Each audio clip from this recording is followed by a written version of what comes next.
He sent it, he talked about that. Yes.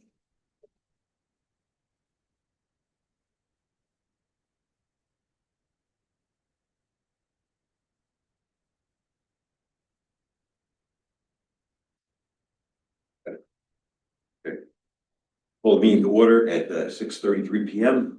Clerk, if you would please. Adequate notice of this meeting has been provided by forwarding a copy to the Courier News, Star Ledger, and posting on the Township website at least 48 hours prior to the meeting, all in accordance with the Open Public Meetings Act. Adequate notice of this meeting. Roll call, please. Mr. Foster. Here. Mrs. Illis. Mr. Machado. Here. Mr. Maderos. Mr. Moran. Here. Mrs. Pogue. Here. Mayor DeBaney. Anybody else? Okay, please stand for flag salute. Pledge allegiance to the flag, United States of America, to the republic which is stands, one nation, under God, indivisible, with liberty and justice. Thank you. Okay. First thing out of the gate, we're gonna start with our conference sessions. Switch to. Yeah. I think. Okay, first we're gonna do the debt presentation by NW Financial. Floor is yours. Thank you for having me, Heather Litzbauer from NW Financial. We've been doing. My time's up. That's all right. We've been doing a debt presentation like this, I believe since 2019, and updating it on an annual basis. So the council and the public are up to date on what you're financing on an annual basis, and where it looks like from a tax impact perspective. And then also the plan was always to use the pilot revenues that were coming in from the various projects to offset the debt service of the municipal complex and any other debt that you have outstanding. So on the first slide, we have a summary of the current outstanding debt. As far as long-term bonds are concerned, the township has $33.8 million outstanding. There's various different maturity dates on that. Your 2016 bonds mature in 2027, so that'll be coming off the books shortly. You also have some long-term New Jersey infrastructure loans. Those loans are advantageous for municipalities because they're 50% interest free. So whenever you can take advantage of that, have a qualified project, it's worthwhile to look at that financing option. So you have $1.4 million outstanding in those loans. And then as far as short-term debt is concerned, we just rolled over one of your notes and issued new money with that in March. So the 2026 bond anticipation note is for just over $8.5 million, and that matures on March 25th, 2027. So on an annual basis, the CFO and the financing professionals, we look and see whether it makes sense to permanently finance that debt or to roll over those notes. So your total outstanding principal is approximately $43.8 million in debt. And in New Jersey, you're allowed to have the maximum allowable debt percentage that you can have is 3.5%. Times your average of your last 3 years equalized valuation. At the end of 2025, your net debt percentage was 1.27%. So you're well below your maximum allowable debt. If we look to the next page, it's just a chart of what your debt service looks like on an annual basis. So you can see that debt starts dropping off after 2028. So that's typically when we would look to take your bond anticipation notes and turn them into bonds, long-term debt, so it doesn't affect the budget. If we move on to the next slide, the summary of the capital needs, the typical ongoing capital expenses for the township is roads, drainage, various equipment, and ongoing maintenance to the wastewater treatment plant.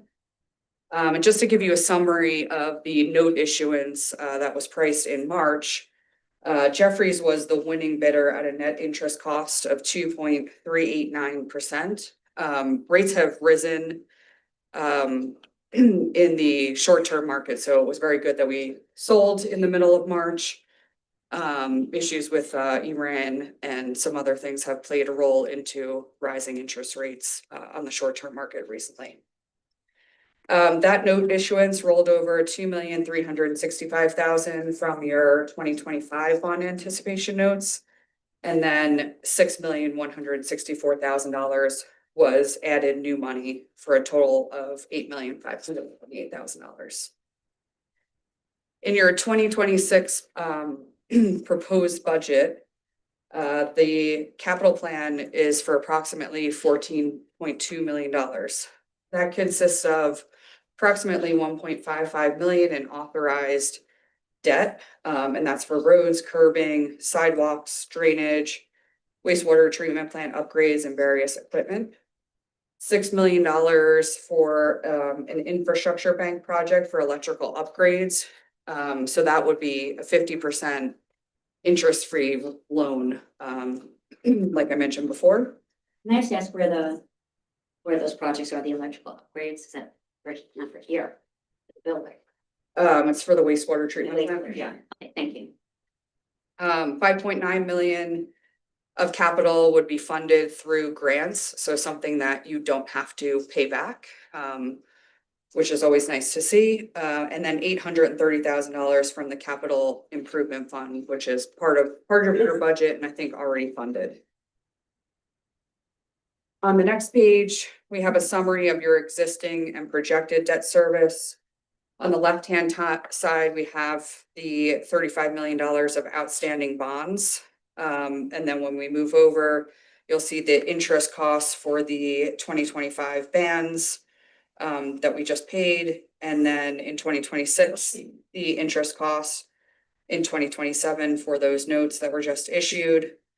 You do have a infrastructure bank loan that is about to be permanently financed for 2024 sewer projects. So we put a projection in for debt service for that. And then another $6.3 million sewer I-bank project from 2024.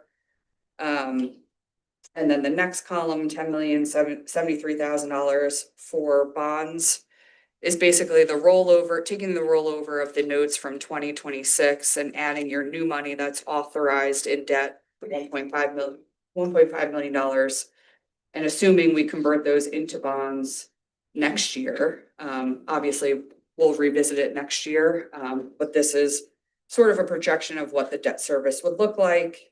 And then we added in $6 million of sewer I-bank projects, the sewer I-bank project that's authorized in the proposed budget. And then we assumed issuing $2.5 million of debt service through 2028 for new capital projects. And then after 2028, dropping it down to $2 million. That's something that we've been looking at over the last 5 years for your capital plan. So we projected out what that debt service looks like. And then blended in some permanent financing scenarios based on debt dropping off. Just so you can see what the projections look like. Obviously, these will change every year. But you have debt dropping off the books as things mature. Slide 6 just gives you the assumptions of the table we just discussed. So you have that in more detail. I just went over most of the assumptions. And then if we move on to slide 7, an update on the redevelopment projects that offset debt service. There are 6 redevelopment projects that were contemplated to offset debt service. The Madera at Berkeley Heights, Berkeley Terrace, the Claris, Woodcrest, Berkeley Crossing, and Berkeley Crossing 2. All of the projects, construction-wise, are completed, so you're receiving full pilot revenue now. And over the 30 years, for the 6 projects, it's expected to produce $88.8 million of incremental revenue to the township. And that's from 2022 through 2054. We have to mention that now the Claris is called Berkeley House, is it not important? Yeah, Berkeley House, that's the Berkeley name House, for it. Berkeley House, yeah. There's two additional redevelopment projects. They're not, they don't have pilot agreements. They're getting conventional taxes. That were also contemplated to use those, tax revenue to offset debt service. And that's Connell Park and the carriages at Berkeley. Connell Park, a portion of their project was completed in 2026. However, it was not completed prior to the October deadline of your assessed valuations coming out. So you will be receiving a portion of the revenue in 26. It's just very hard to determine what that is. So for this analysis, we just assume $0 in 2026 for Connell, but you will be getting a small portion of revenue. And then the carriages at Berkeley, the construction commenced in 2022, and then it was completed, but part of it was completed in 24, and then the remaining in early 2025. And over those, over 30 years, those two projects are expected to produce approximately $20.8 million to the township, and that's the township portion of the property. The the school district and the county will be receiving taxes for those as well. And just to give you an indication of where that is, for the carriages in 2026, that's approximately $837,000 to the school district. And for Connell, the projection for 2027 is about $900,000.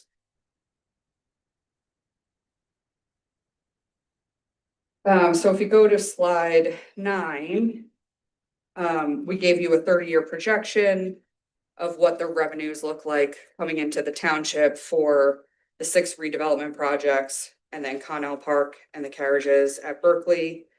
So you'll see over 30 years, about $104.5 million is a projection. On an annual basis, we assumed a 2% increase in the pilot revenues and a 2% increase in the taxes for Connell and the carriages. And then the last slide is just taking your existing and projected debt service, comparing that to the pilot and the 2 conventional projects, and seeing what that looks like from a net debt service. In 2025, there was $3.2 million net debt service after pilot revenues. So it's been the next couple of years, there hasn't been an increase in debt service when you compare it to the revenues that you're using to offset. But then in 2029, there's a $34,000 potential increase, which is about a 0.22% change in your budget, which looking at that as a tax impact would be $5.95 for the average taxpayer. What does that bump due to? The cause of that 30%? It's just when you look at the one column, the net debt service after pilot revenue, your highest year was in 2025 last year at 3.28 million. So when you look at 2029, there's a 34% increase. Okay, All the other years is less than got it. 2029, so there isn't a tax impact. Now it's much clearer to me. Well, I just threw a lot of numbers at you. A lot of So, numbers. if you have any questions, let me know.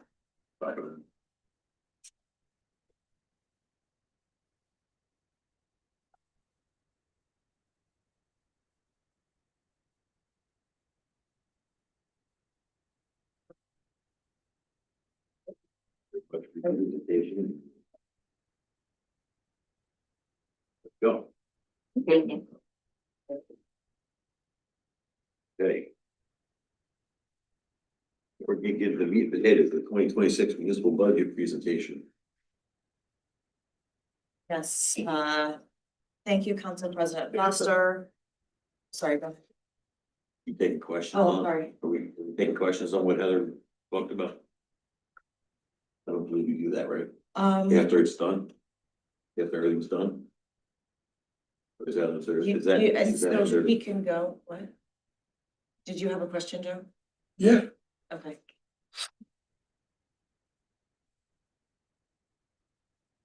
I'm not an accountant. play one on TV? Hey, I'm just curious, when you talked about Connell, and I'm looking at these numbers, Connell doesn't pay as much as other places. Is there a reason for that? If I understand the pilot, They don't have a pilot. they don't have a pilot, No. but everything they do is redevelopment. It's straight taxes, Straight taxes and all, Commercial tax. 2 11-story buildings. or whatever they are. Yeah. Okay, And that's just the township portion of the taxes. Right. So they would be paying the school district taxes and the county taxes as well. okay. Appreciate it, thank you.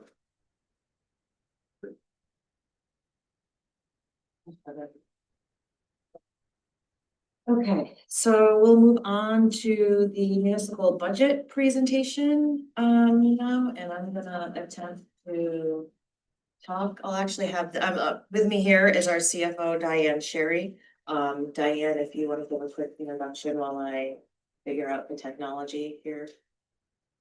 Our overall budget, as we'll go into further detail, has a tax increase of 2.1%.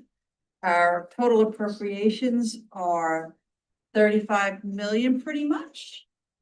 And we try to adapt and incorporate all of our needs to support the budget, to support the running of the township. However, as always, we run into appropriation caps, so therefore some of our needs and wants were kind of curtailed, and it's pretty much a bare bones budget and Liza. Okay, here we go. There we go, the Um, prepared stuff. We're like a 2-woman show here. This is my 8th year doing the budget, and this is probably the toughest budget we've ever done. It's been very frustrating as the council and administration hope to increase revenues. Keep taxes down for the residents, but we still are at a mandatory spending limit with the state. So we've been trying to navigate that. There are additional hires we really do need to make, such as at the wastewater treatment plant, the Department of Public Works. We were able to slide in 2 police officers for at least part of the year this year. The way we do that to save money is we budget them for just a portion of the year, so not the full year. So at least if we get them in by the end of the year, it's an increase we don't have to account for in its entirety the following year. So it hits our budget a little bit less the following year.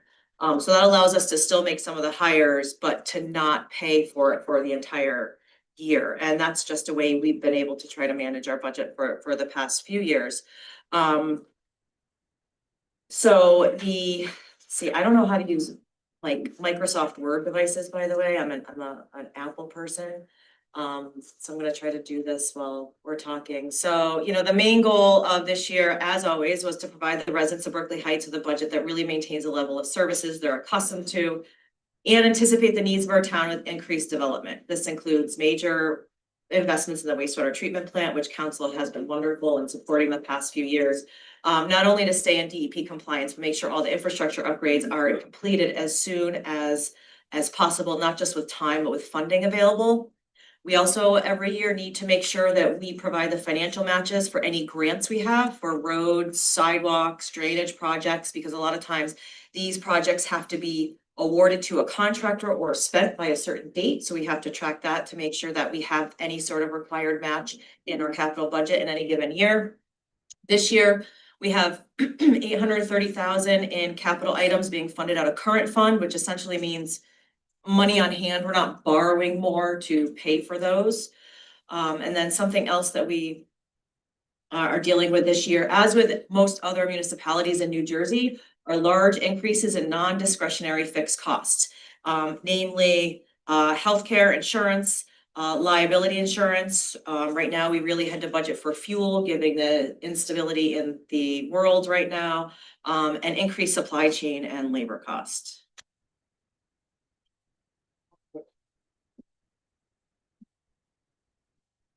I don't know. Maybe one don't know. What was the first here? There you go, you can just speak Okay, to it. I'm gonna read to this because I don't know how to reverse. The second slide, which you don't see, municipalities across New Jersey are facing a perfect storm of structural, state level and local cost pressures. Most towns are dealing with the same core equation, rigid revenue limits, plus rapidly rising fixed costs, plus reduced external support. This all totals structural budget stress. Structural balance, for example, costs are rising faster than revenues. New Jersey itself is dealing with a $3 billion structural deficit. We, as well as many other towns, our big problem this year was a hard state imposed budget cap. We are still bound by the 2% property tax levy cap, which is not a problem for us this year.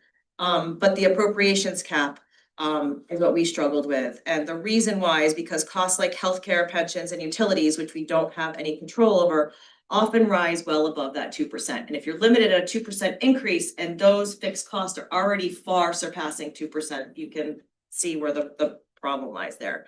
So even though revenues are strong, like they're in Berkeley Heights right now, we cannot just spend them as we need to or would like to. We also have, as mentioned, exploding fixed non-discretionary costs, employee health benefits, liability insurance, pension contributions. These costs prevent us from being able to spend more money on staffing needs, capital improvements, and service enhancements.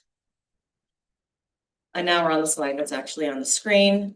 These are just some other issues Berkeley Heights as well as other towns are facing right now. The affordable housing mandates, we have to plan and zone for these affordable housing obligations, which we all know creates higher infrastructure costs, sewer, roads, public safety, and increases demands for services. We continually face major costs for roads, stormwater systems, flooding mitigation, sewer infrastructure. Even though we seek out and obtain many grants, the demand for upgrades and repair often far exceed the funding available. Workforce and service delivery pressures, as mentioned before, rising labor costs plus limited hiring flexibility. Difficulty maintaining adequate staffing levels under the cap constraints, which could result in service cuts or slower response times and increased supply chain and transportation costs. A lot of things we saw increases in this year were, for example, a lot of materials and chemicals needed at the sewer plant. We rely on a lot of chemicals and liquids down there to maintain our DEP compliance. And so those increases in costs were one thing that did hit us this year. Specific to Berkeley Heights, these are some challenges we've been dealing with for the past couple of years that we still continue to grapple with. Drainage and anti-flooding efforts. We've been tackling them as grant monies and capital funds allow. This year specifically, we budgeted at least $300,000 for stream cleaning in 2026. We also applied for $4 million from the federal government for stream and river cleaning with a coalition of Long Hill, Chatham Borough, New Providence, and Summit, which, as I mentioned, we were thrilled to hear today that Congressman Kane actually approved our application to be sent on to the full House Appropriations Committee for consideration. I believe over 100 towns submitted applications. We were one of 20 that his office selected to move on. At the same time, we have an interview with Senator Booker's office on our application on the Senate side. So things are looking good on that front. The West Side Drainage is another project that we continue to move ahead with. That entire project is estimated to be about $25 million. As we've discussed before, we have chunked this down, and phase 1 is our focus now, which is the sawmill portion of the project, which is still under review by the DEP. We believe we have enough funds in federal aid to do this project. We have $2 million from last year's congressional appropriation on top of the $500,000 we received in 2021 or 2022. We're hoping to begin either fall 2026 or 2027. It all depends on how fast we get approval from the DEP and go through those hoops. This year, we have more than $500,000 in grant liabilities alone to fund in 2026. This means that that's the money that we need to sort of put up to finish these grant projects that either must be awarded or completed by the end of this year. Meanwhile, we'll continue to seek grants to pave more roads, improve sidewalks, pedestrian safety, and other measures. And as mentioned, we do desperately need to hire more people, but we are limited to that spending cap, so we're not able to do as much as we'd like to with hiring this year. I know everybody is always hearing this, but our wastewater treatment plant continues to be a budget challenge. We are tackling it, year by year, but we still face roughly 40 million in projects that should be addressed. We prioritize those in every year, and really base the funding requests on order of priority. If something's going to be a disaster, if we don't address it this year, that's what we have to fund this year. Unfortunately, we've seen what happens when we put up those potential disasters and we don't fund them, and then it just ends up, catastrophic, and it ends up costing the township more money. So we're trying to address those in need of priority. In 2023, we invested almost 10 million, 2.3 million in, I feel like I didn't update that correctly, 2024. Yeah. I'm gonna come back to that because that number is not right. I'll come back to that. 2026 operating expenses alone are almost $3 million for the sewer plant, and our capital needs are 6 to 10 million. The reason there's a range is we applied for a $4 million grant through the water bank for some of our programs, and then there's the $6 million electrical transformer and electrical upgrades project that Heather mentioned. We will bond for so that we can pay for the soft costs that are needed to design the project, but ultimately that will go to the infrastructure bank. But we need to do the bond ordinance to get the engineering costs covered, to get the design to the iBank to have the funding approved. That makes sense. Some specific wastewater treatment projects funded this year are there as follows. The Hampton Drive Force Main, we've continually talked about. That is definitely a priority right now. That's an estimate. Our engineers are working on the design for that now. So once that project goes up to bid, we will have a more accurate estimate price tag for how much construction will actually cost. And these are just some of our biggest increases this year. Healthcare insurance plus liability went up over 800,000. The deferred charge for the storm. Gasoline, we're hoping we don't need that much money in gasoline this year, but to be safe, we wanted to make sure that we had it fully safely funded. Sewer operating expenses alone are over 625,000 more than they were the year before. And then these are some of these other increases that we were dealing with this year. This is just a sampling of some of the services provided to our residents, which we really would like to keep. In an ideal world, we always want to expand services, but as mentioned, we are very much restricted by our caps. There are certain services even though we put sort of a placeholder in the budget for them, we are seeking out potentially lower cost services, such as for our health inspector and animal control. Because we don't want to accept the rising costs of those contracts that we're currently in. So we're seeking out possible alternatives there. And the benefit of shared services, not only, is the goal to improve efficiency and to reduce costs, but the more shared services we have, the more we can put outside of that spending cap. So it does typically benefit both entities, stakeholders involved in these. So we are going to be seeking out more shared services as time goes on. And this, I'm going to turn it over to Diane. This is just a pictorial view of all the different budget line items. And you could easily see that the long, tall ones are the insurance, public safety, and public works. Public works includes the sewer plant. And the debt is also higher. Debt prepayment system that's been scheduled, and we did a large portion of debt that was offset by revenue to pay down the floating note. So it would have the future impacts would be less, and we could fund our debt as opposed to some of the older debt, where we gives us more flexibility.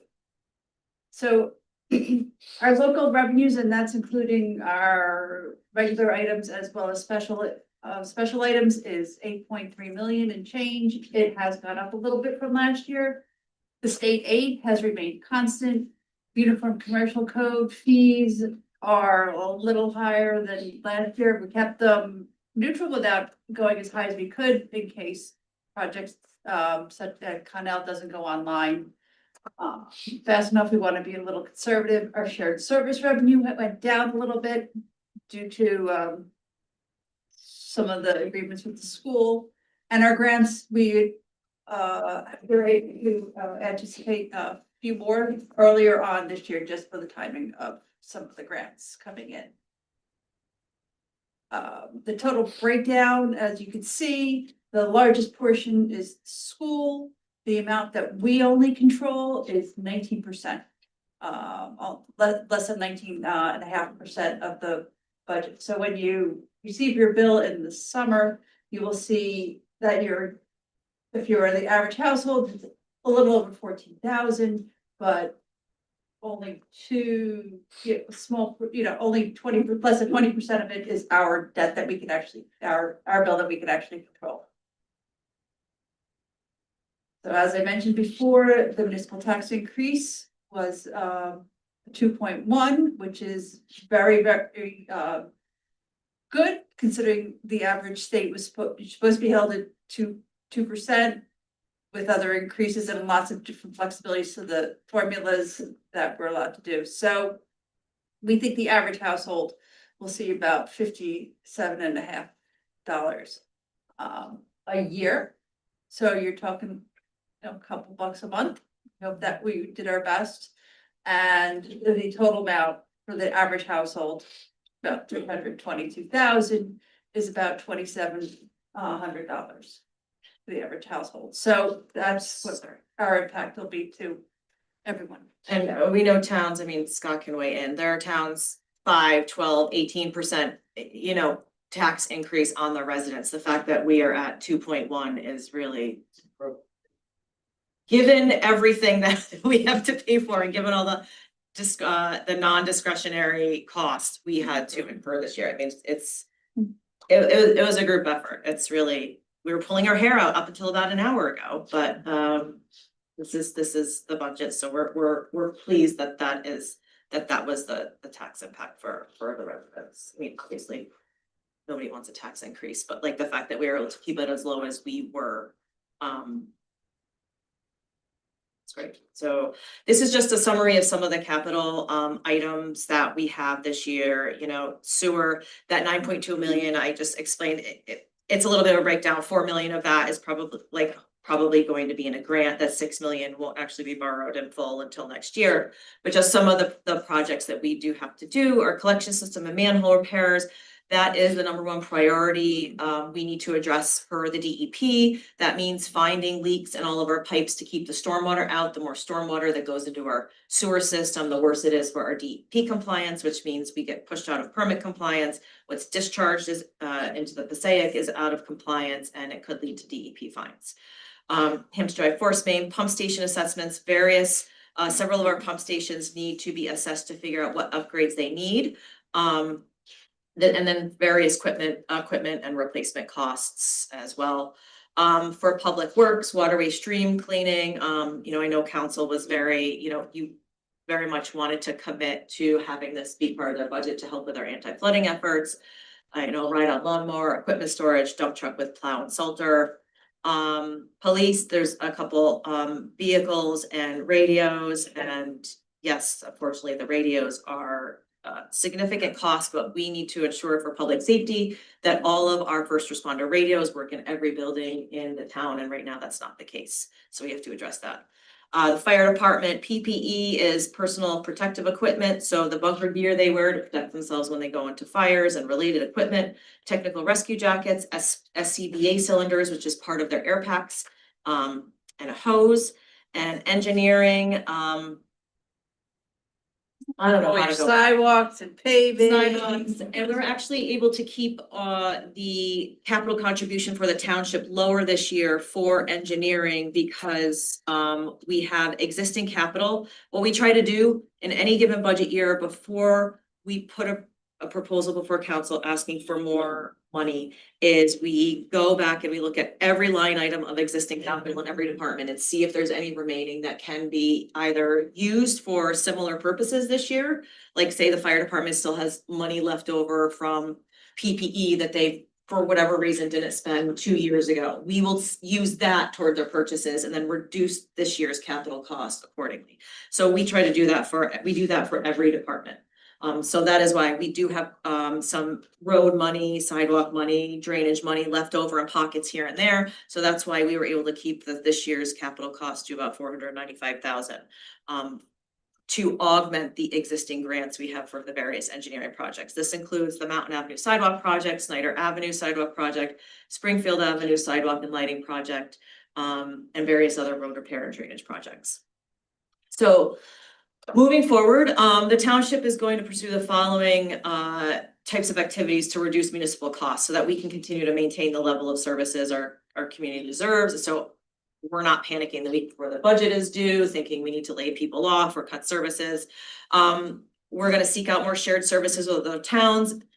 As I mentioned, most towns in New Jersey, especially our direct neighbors, are all suffering with the same budget challenges right now. We're going to explore more cost-effective health insurance plans for employees while also seeking out additional coverage options.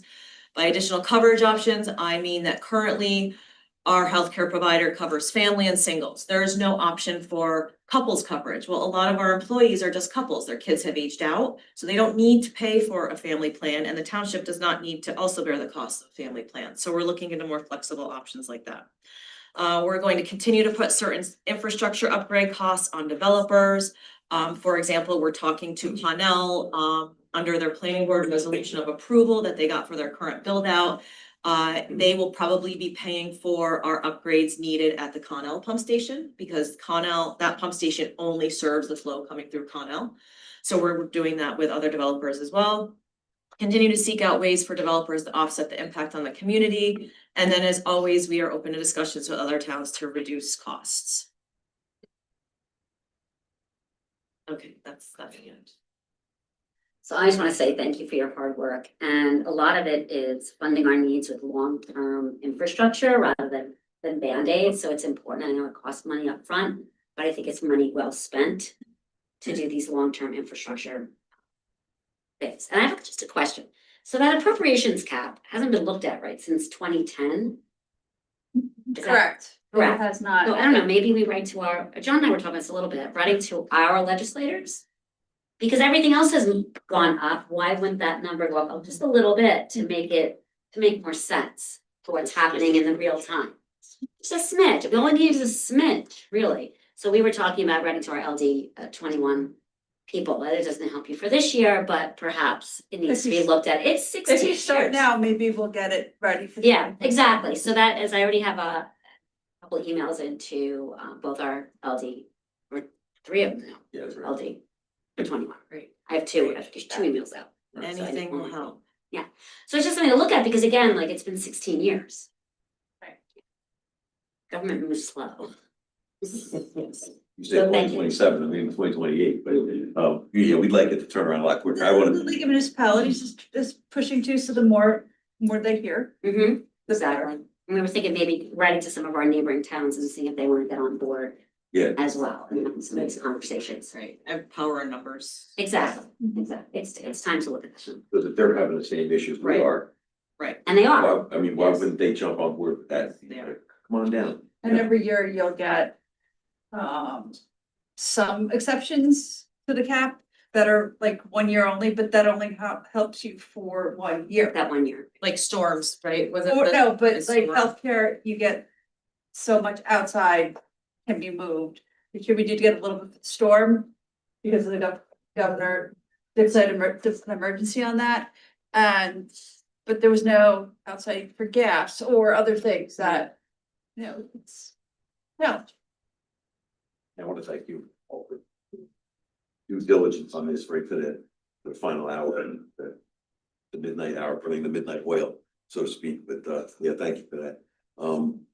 Should we wait for questions during the regular? Anytime, I'm not rushing out. Okay, I'll open up the floor if anybody has any questions about the budget presentation as it sits. If you'd like to hold off until we do our a regular business hearing, we can do that. But where's yours at the moment? Well, I'm still limited to 3 minutes on that, so Doing everything tonight. I'm a jack of all trades, master of none. All right. The clock. Okay. That was a decent presentation. Thank you, Liza. It was very detailed. If you go back to slide 6, actually, I couldn't see it well because Now you're gonna make me bring it back up. I tried to All right. get it. You can Oh, the see budget that. challenge, it's on the sewer. Okay. Is this it? No. The one with the I think the sewage and Yes, then slide how 6 much is the debt one. is left. Slide, I think it's Sorry. slides. Six, number 6. Yeah, sure that one. Yeah. the one Okay, you with- see this, right? Okay. So I want to ask, I was curious about the last bullet point on the 21.3 million. It's still owed on the municipal complex. Correct. What was the original debt amount that we took? I think it was 22 million. I remember this distinctly because when the town council approved the debt for the town hall, I have this, so it doubled. Our existing township debt at that time was 22 million, and we took 22 million and it became 44 million. I think wasn't the total 30, I think it's over 32 million. 32 million. Overall was, That was the total. for the town hall, it Yeah. was 32 million. Yeah. So out of 32 million, we have 21.3 left over. For how long? It's a 30. For I'm to just, Heather. Heather, she says those numbers at the top of her head, I'm looking at. May break down.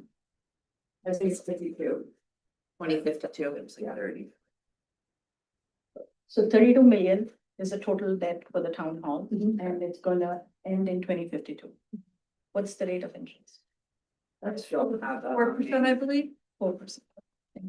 So that is limit, so what determines that, if you can explain more on that point, you said we have 21.3 million debt left over, that kind of limits us from taking additional debt, so who's determining that?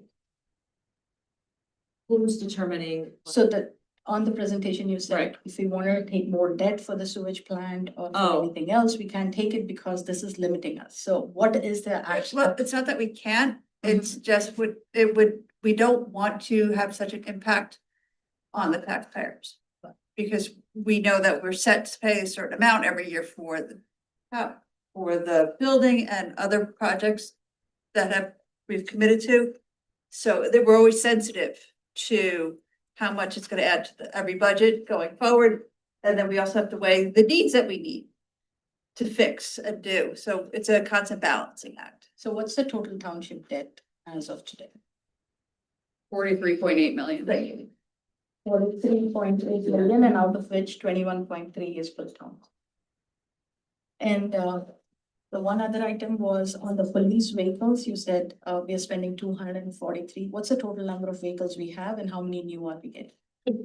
Ones. That includes 2 new ones and how many radios? 7? Sorry, I didn't hear the question. So Two the new- question was, how many Yeah. total vehicles does Berkeley Heights Police have as of today? And how many more are we getting with the 243 million? We're sitting around approximately 20 vehicles and this adds 2, but we roll off 2 when the 2 add on. So we are retiring 2. Yes, And we so actually retired 4. We try to do 2 a we year. sell them, like when we retire them? And we repurpose them to other departments within the township, like zoning, the building department, so forth and so on. There is one, if they're in bad enough shape, we will put it out to auction. No, my question was like, if you're getting new ones, are we able to sell them? Like sometimes you can sell the assets, right? Like on auction. The or- problem is we keep them until they're worth almost nothing. Because we need them. So we're retiring 2 and we're getting 2 more. And how much are these vehicles? They're approximately $75,000 to $80,000 each, but that's fully equipped.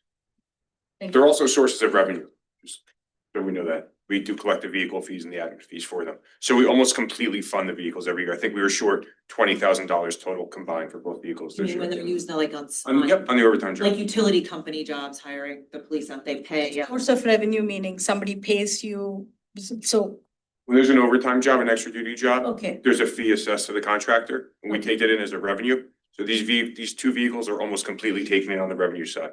I think we're at 20,000, close to it. thank you.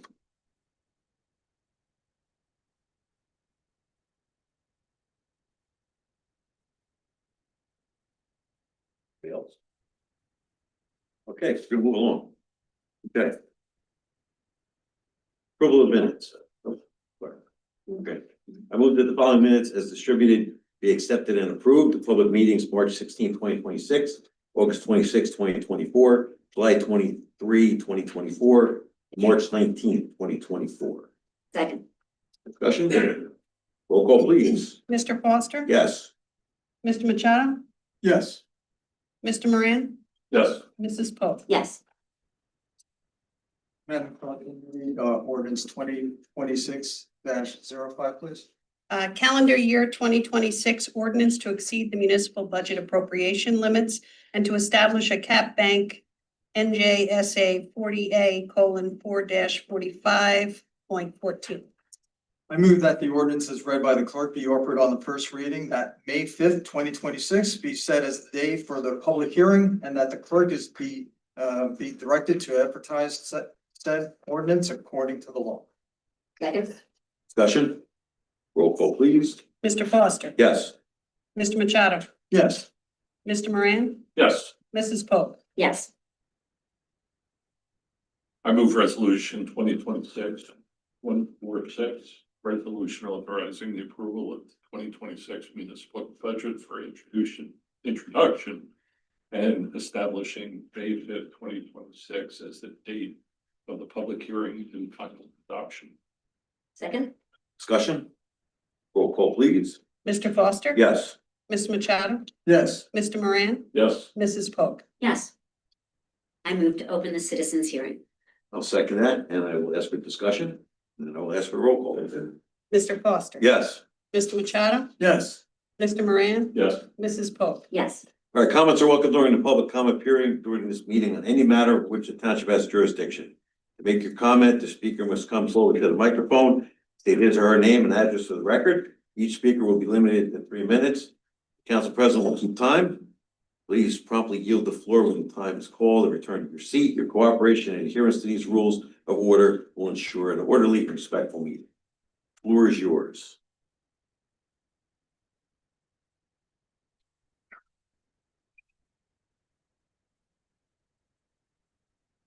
welcome, Mayor.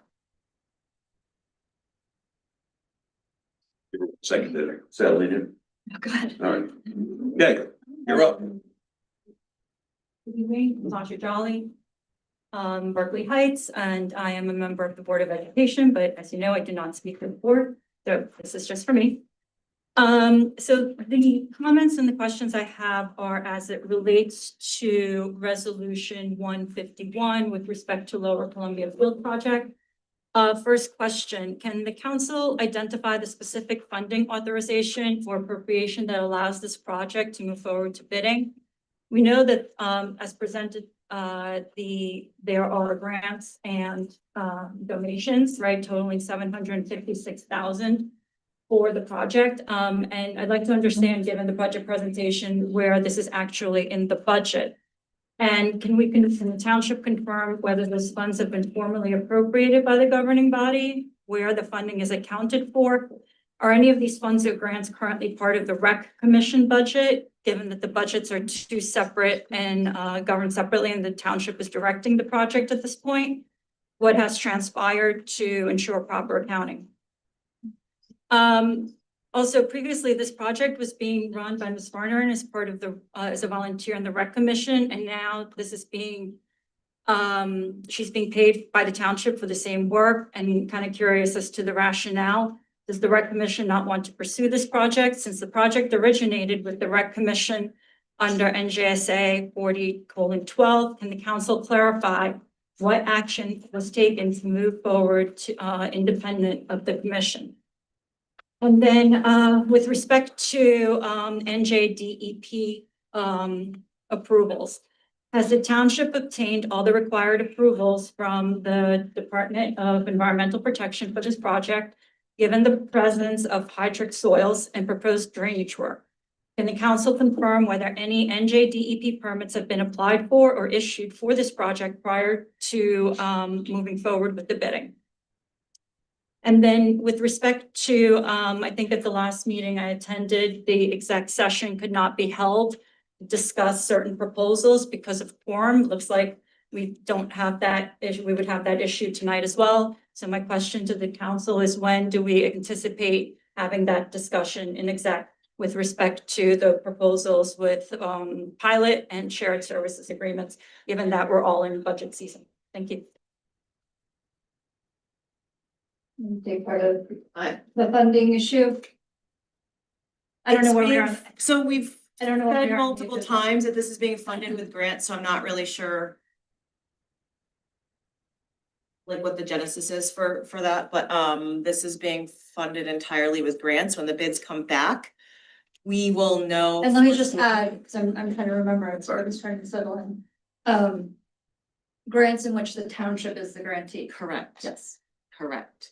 So when the bids come back, we will know, and this was sent to the Board of Ed in detail. We will know what exactly the project cost is, and we did several portions of the project in what's called an alternate bid. So there's a separate cost proposal for those, and when it's set out like that, we have the ability to say, okay, we will accept this bid for this main portion of the project, but because the costs maybe, for example, were higher than we anticipated, we're not gonna be able to do, alternate bid portions like 3 and 4 because of cost. So that allows us to at least get the main part of the project done, and hopefully some of the alternate bids. Grants are typically included in the budget as either the grant award letters come in. That's the only time we can typically include it in the budget. I can't answer right now. We'd have to go back and look at previous year's budgets to tell you exactly which year those were included. Multiple years. The town is not, again, the township as of this time is not putting in any additional money. This is being funded entirely with grant funds. Trying to think of what else, what other questions? The DEP, whether. The DEP, I mean, Debbie may be able to answer additionally, but our engineer does not believe any DEP permits are required. We are using, it's a similar use for what it is used for now. And that is a key component typically in whether or not you need a DEP permit, but we are told by our engineer that we do not. Did I miss? I think those were the main ones. I mean, additional ones I could, if I missed anything, we could maybe answer. If you want to email me the questions or something, we can Just answer introduce them yourself. online, but. Hi, Debbie Barnerin, 20 Wardle Avenue. Yes, to just clarify everything that Liza said, we are hopeful that the entire project would be funded through grant money and donations. We did receive a $250,000 donation from Connell back when the world shut down in 2019, I think that was. So we're going back a long time that this project has been in the works.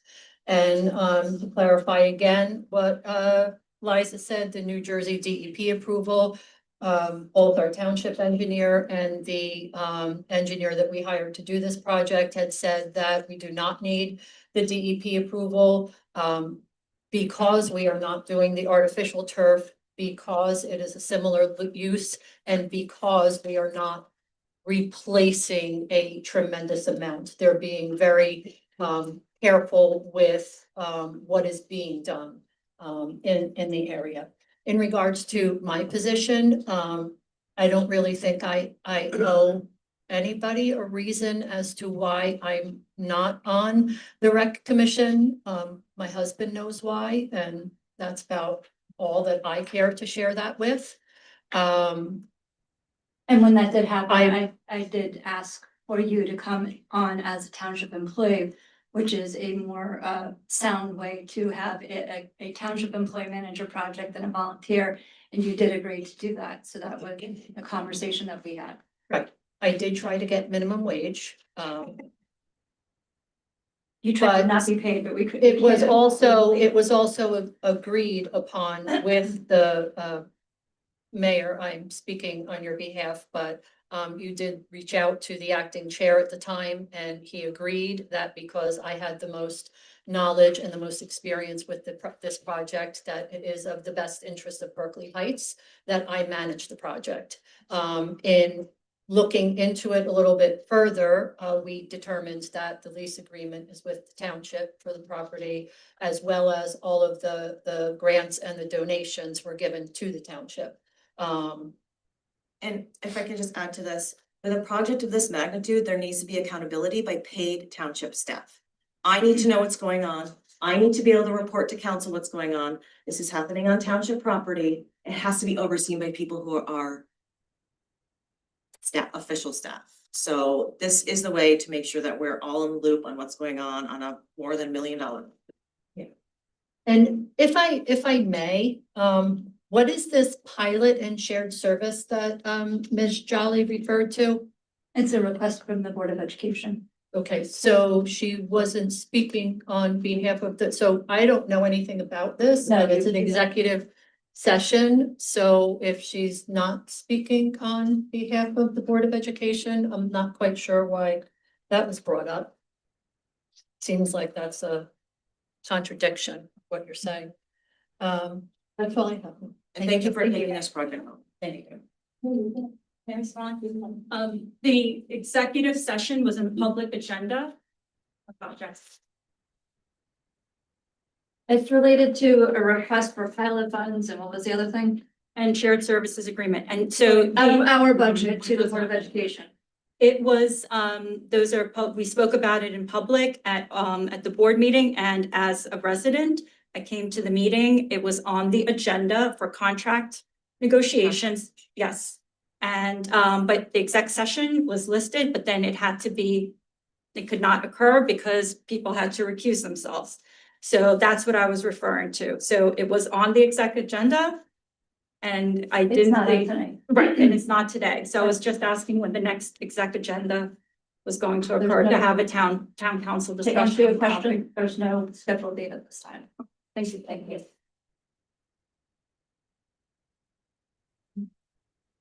So, yeah, we want that. Hi there, I'm Patricia Robertson. I'm at 31 Highland Circle.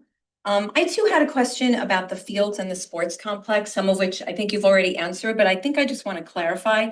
So I was aware of the proposed turf fields last year, and then my understanding was that one of the main reasons it didn't move forward was drainage. And I guess because the field itself is a wetland and or adjacent to wetlands, which I understand obviously raises cost issues and potentially DEP approval issues. So now the project's been reproposed, albeit in a somewhat different form, I guess grass, not turf. And I understand that turf has bigger drainage issues, but they are still wetlands. So I would have thought that drainage is still somewhat of a concern here and needs to be addressed. So I did understand from what you just shared with us that the engineer has determined there is no DEP approval required.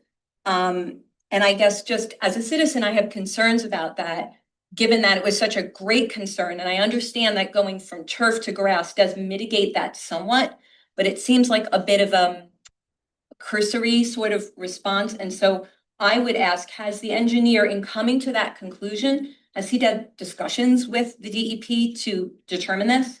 I can answer that, Patricia. Is that what you? Oh, yeah. Yeah.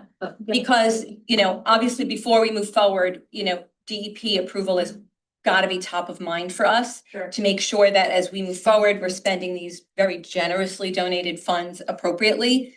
And that we, engage in this in just the right way. So my concern is that there's a really thoughtful, upfront answer that's been vetted, confirmed before we can move forward and you can move forward with it. Debbie Varner, 20 Wardle Avenue.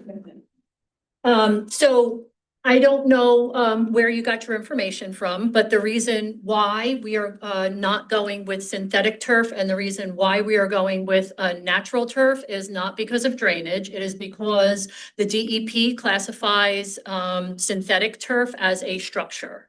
And because of that, that would require, because you're building a structure that's so close to the wetlands, that would require you to go to the DEP for approval. The drainage is different in a natural turf field than it is in a synthetic turf field. And again, like what we said before, we're not really creating anything new. We're just putting better grass there in a way. And you asked something else too.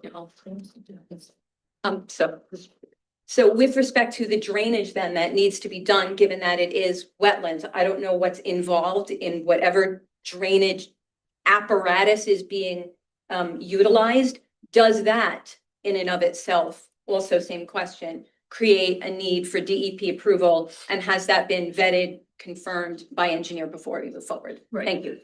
So the area where the field is proposed is not wetlands. Okay, it has not, you can look on the DEP's website, it's not classified as wetlands.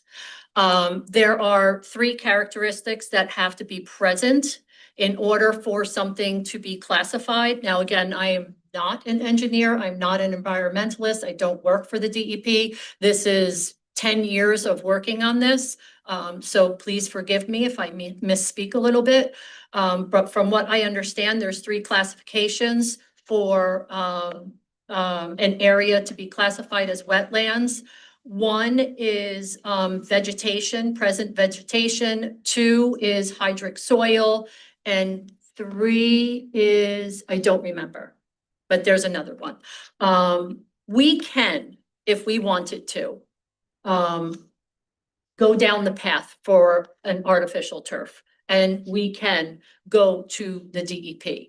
But because we've already met that one criteria of that hydric soil, chances are it's going to be hundreds of thousands of dollars in permits because of all of the other investigation work that's going to have to go on, as well as many, many years. That's why we pivoted and we said, this property has been in disarray. I mean, I've lived here 19, 20 years, and it's been the same condition.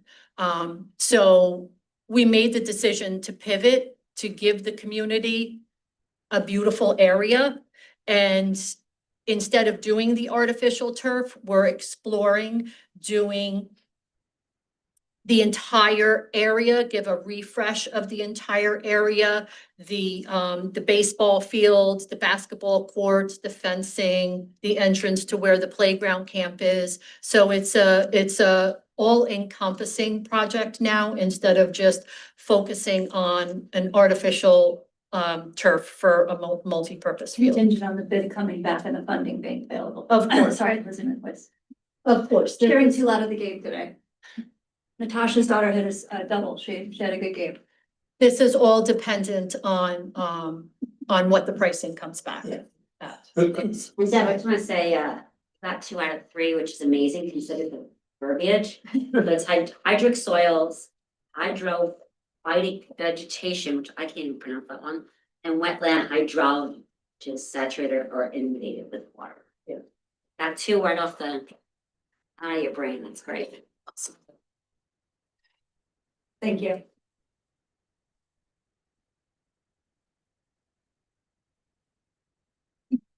Very good. Now for something completely different. I'm looking at your budget, budget sheet 3B, 2026, available for banking, $1,300,834. That's pretty good. You underspent the tax levy, right? That's great. We're looking at the right thing. I'm reading this. No, wait, reading it wrong, it sounds really good, but it sounds like I'm like. Are you looking at the CapEx or the levy cap? Levy cap. Oh, the levy cap. Levy cap, yes, that is absolutely good, yeah. We Fair are, to say that levy cap is not a problem. Right. Yeah. You Correct. underspent the levy cap, thank you. It must be then the expenditure cap. Is Yes. what's. I think that one, okay. as if you look at the levy cap, But I are don't see any analysis. a mere, that would be Expenditure sheet, cap. the sheet 3B, the first of that, we are just $400 underneath the levy cap, the appropriation cap. Levy cap, 3B. 3B. 3B, that's what I'm looking at. Right, that's sheet 3, if you go back. 3B, and then there's a parentheses 2. That shows available for banking. 1.3 million. Right? This is the appropriations cap explanation. You can just go back a couple pages, Oh, sheet okay. 3B, regular page. All right. That's a levy cap, go back, All right. go back one. Another one? No. Forward. There, that's, 419.31. Okay, that's how much we, all right. So, we took it all the way up to the limit, pretty much. okay. Good. All right, that's interesting. Now, so if you're gonna ask for relief from the legislature, you have to get some relief in the expenditure. Yeah. Yeah. Correct, that's what we need to have the law change. That's what's hurting. All right, now for something, since we were just talking about millions, let's go down to cents. Rounding rules. I told her to be ready for your question when I said. She told me like 2 seconds That's why I ago. gave advance notes because it's a math. Okay, so rounding rules, amounts ending in 0.01 to 0.04 rounded up to 0.05, fine. 0.06 to 0.09 rounded up to 10 cents. Doesn't say anything about the other amounts, like what would happen for 0.16, that's not addressed, right? I'm not looking at you. No. No, I'm Don't look at saying, me. the tax collector That's not proposed, addressed. when he introduced asked the council to pass the resolution, Yeah, he took the stat, one that's been used throughout the towns. I will take a closer look at that. And if it needs to be revised, we'll have a new resolution up to the council for their. let me suggest this, these are examples. Your actual rule is in section 1. Where it says final balance due shall be rounded up to the nearest 0.05. That's the general rule.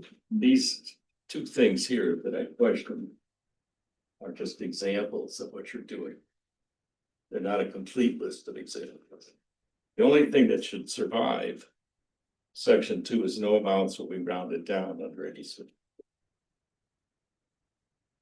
what I think. I'll have a discussion with the tax collector tomorrow and we'll see how we need to revise.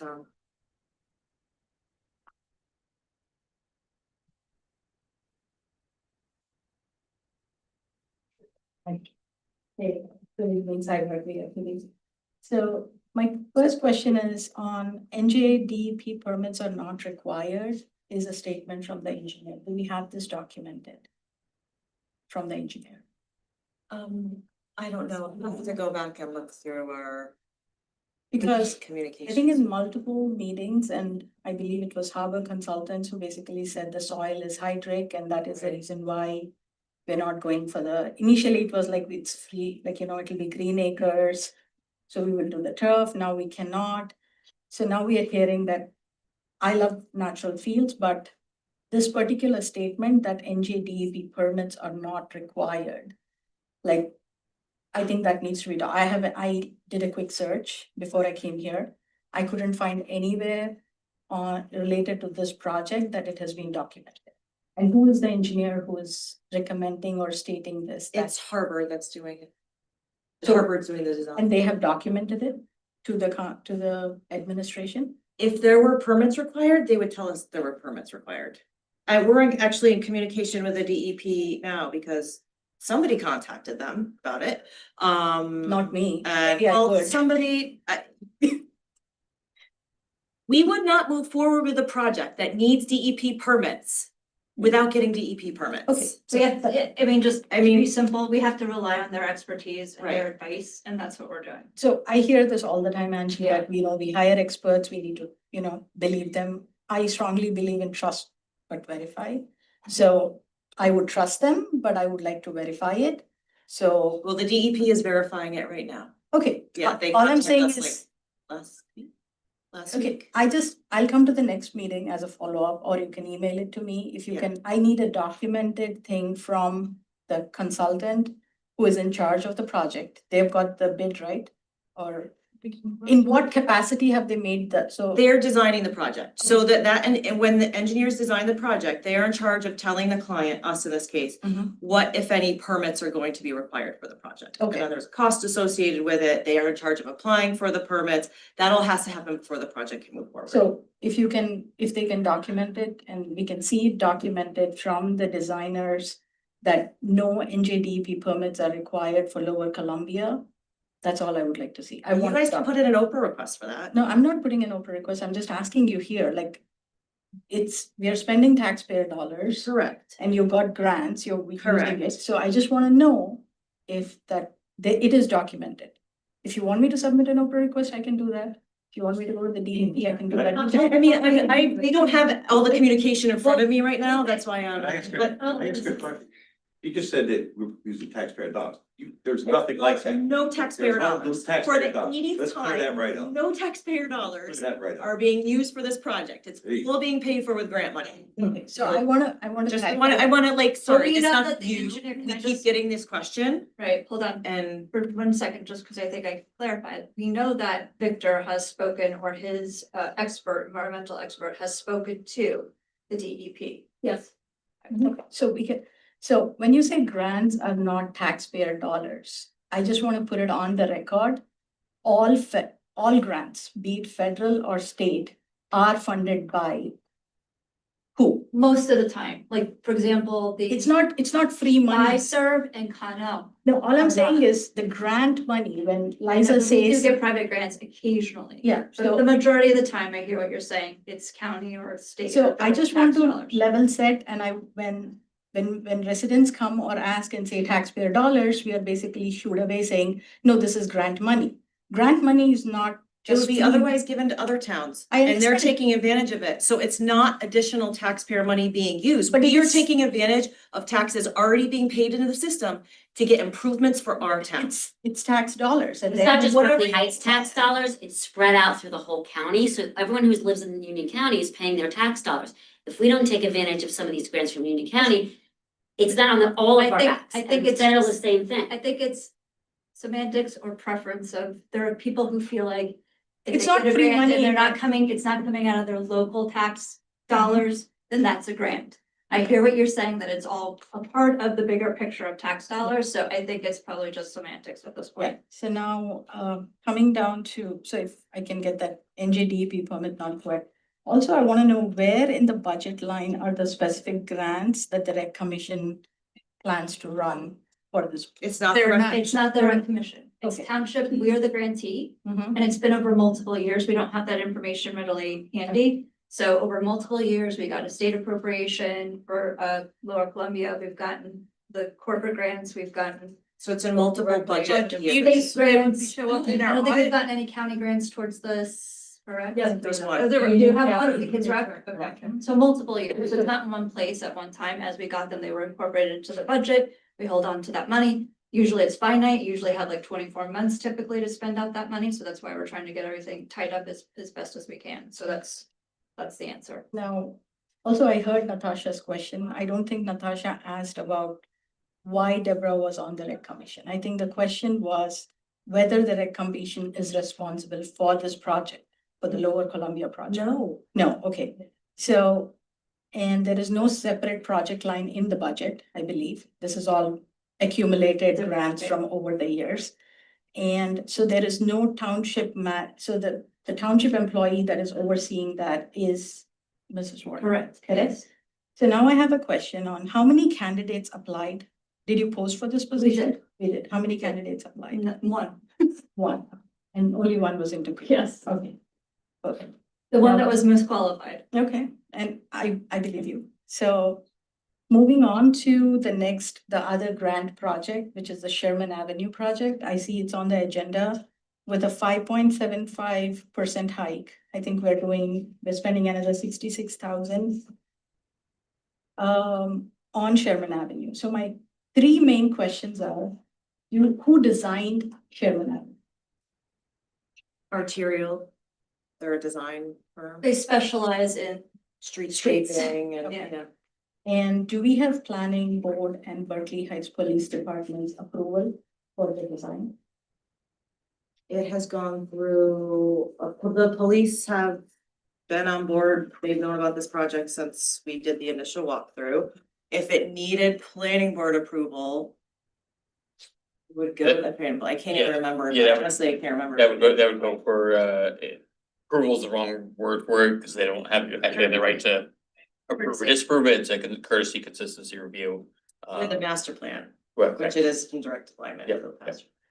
So the reason I asked this question is, I don't know if you've driven, if you're driving on Plainfield Avenue after, I believe it's 80% done. The sidewalk on the Plainfield Avenue is suddenly not in line with before the train tracks. You're coming down Plainfield Avenue towards Springfield Avenue. It is jutting out. So I don't understand, like if you're driving on Plainfield Avenue and trying to make a right or even go straight, somehow the sidewalk is from the park towards Plainfield is jutting out. So I don't know who approved this. That is, I believe, going to cause some concern. The other thing is, I don't know if you've driven on it. It is very, very narrow. The way it was designed is we got rid of free parking spaces. We have made the sidewalk extra wide. And now we are, if the whole intent was to open it up for extra, space for walkers, now we are installing lampposts on it instead of installing them towards on the park side. So keep that extra wide. So we've effectively created a choke point. And now there is this talk about making it a one-way. Is that? We are not talking about making it one. Not us. Okay, and then the Oh. police. No, starting trouble again. Okay, so now, the police department is okay with the limited width, drivable width of Sherman Avenue? The chief can speak to that. Yeah, we spoke with the township engineer and we did discuss that it is the appropriate width for two vehicles to go at the same time. Ultimately, we did see over this winter, we had a significant amount of snowfall, so it is important, we have to make sure moving forward, the public works keeps it curb to curb, because it can impact the width at that point. But if there's no weather event, It's a normal street width. it is a normal street width. And then narrowing streets, is that also a calming, traffic safety measure, as I understand from the township engineer, that actually slows down traffic the more narrow the street is? Traffic calming, and then we also removed the no right on red at Springfield and Plainfield to encourage people to not travel on Sherman Avenue to go Plainfield to Springfield. Will there be a traffic light? Is there a traffic light planned for that area? I have no knowledge of a traffic light. No, so the plan is, and we've discussed this with PD, once the project's done, let's give it a few months and evaluate how traffic is flowing through there. And if we need to do additional changes, like, how there's all those little side streets that feed between Springfield and Sherman, there's like, two every block, like one in the middle. Maybe we'll look at closing one of them off, or making those one way, just coming off of Sherman Avenue onto Springfield to encourage people to go into Springfield, but it's not prudent to make those decisions now until we actually see how traffic flows and how people are utilizing it once it's completed. So that's the plan. I also think it might be a little bit of an issue. We haven't been able to strike the roadway Just confusing. since winter, so it's confusing, because there's two double lines out there. We think once we're able to stripe it, maybe it'll pick up something. My biggest concern is the jutting of the sidewalk on the Plainfield Avenue, which is not in line with the rest of the Plainfield Avenue, which is a sudden surprise, especially with young drivers or seniors, or if there is limited visibility. The other question that I have is, because since I moved here, I think about 13 or 14 years ago, it was easy for me. My street is off of Springfield to make a left. Now it takes us almost 8 to 10 minutes to just make a left. So by adding more limited access off of Springfield with the number of residents growing up, and then the lack of parking space, I don't think that was a well-designed idea. But if you're going to look at it later, I don't know how much longer, Liza, for Can I traffic. ask Yeah. a question? You're talking about the parking on Sherman Avenue. Yes. The parking on Sherman Avenue, that's all private parking down there. There is no parking on Sherman Avenue, and Chief, you can confirm this with me. There's no parking on the curbs and anywhere on Sherman Avenue. No, not right now, but we got rid of free parking. So we want people to come to downtown. We used to have free parking on Sherman Avenue. We got rid of it just for this tiny stretch to be able to be made walkable. So if the idea was to, master plan, have the entire downtown be walkable, We have multiple sidewalks in downtown, in front of CVS, everywhere. None of those connect. So I don't understand why we are spending 66,000 and additional grant money. Yes, this is free grant money, but this is taxpayer dollars somehow. But spending all that money for that, I don't know, like 500 meters of stretch to be walkable with lampposts in between, I don't think it's logical. And It's gonna go all the way to Lone Pine. Right, it's gonna, It's a whole. This is just this is phase one. and it's going to be wide, that wide, all the way to Lone Pine? I can't speak to whether it's going to be that wide the whole length, but again, it's that and then the other side, that's the next phase, phase three. The train station, the goal is, and we don't have the funds, we can barely afford our budget this year, just the basics. I wasn't here to hear the presentation, but I know the pain points. So the goal is to continue to chunk away at these sidewalks, and we've got the Springfield Avenue, and to connect it all from the old Brooklyn Caterers all the way around, so it does become walkable. And we did have a public information meeting as part of at least one of the grants funding this project. We had to have what's called a public information center meeting. And we did have that and January 2024. So that was also the time the public could review the plans, ask questions of the engineer. We put feedback and whatnot, made changes as needed. So we did have a stakeholder meeting, if you will. I attended one of them.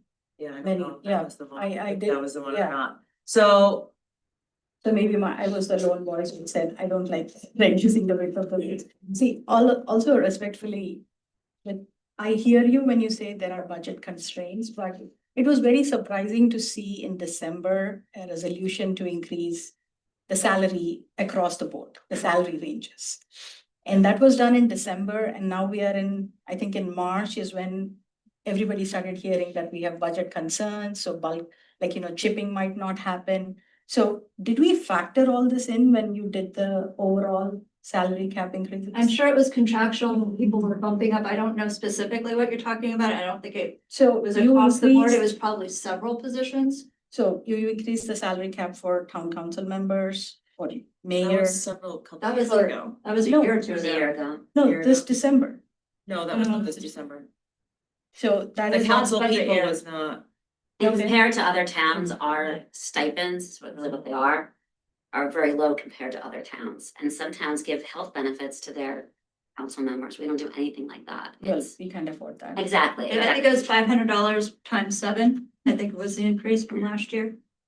So that's not gonna help a $700,000 deficit with the snow, the rainstorm, the liability, the health insurance that was unexpected.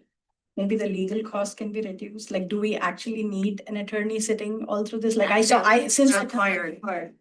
Yeah, I could say, yes, that's. I would love to not be here. My budget was slashed this year, and I can tell you, with absolute certainty, I'm maybe the only person here who was legally required to be here.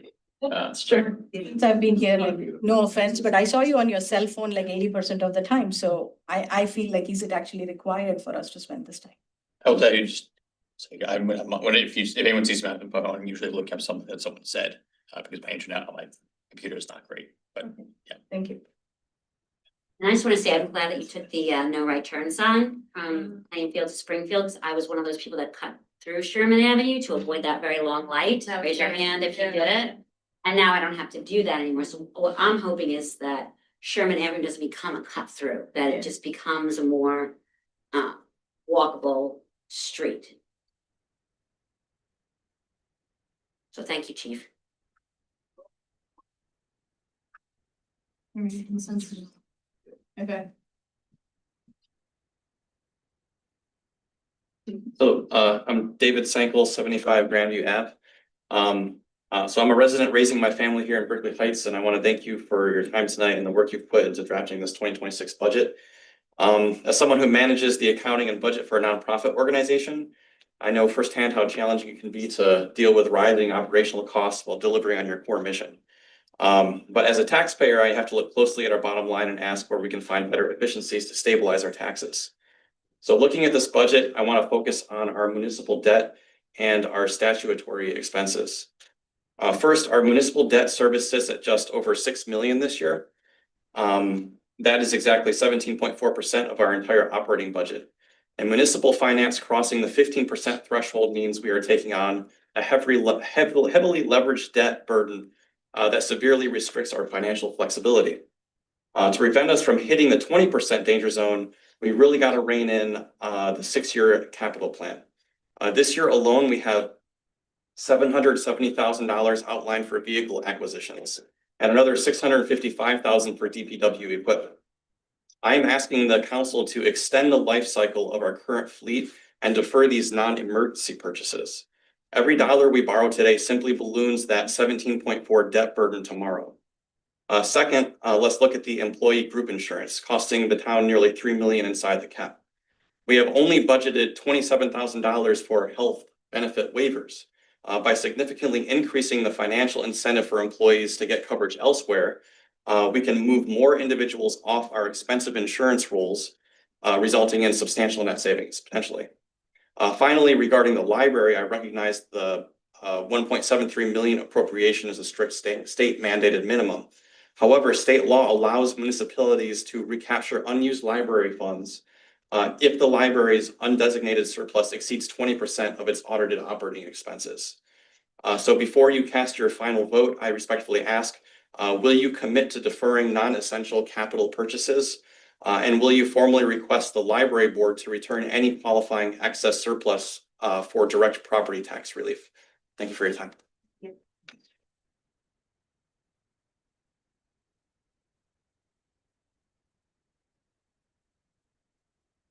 You know this is New Jersey, right?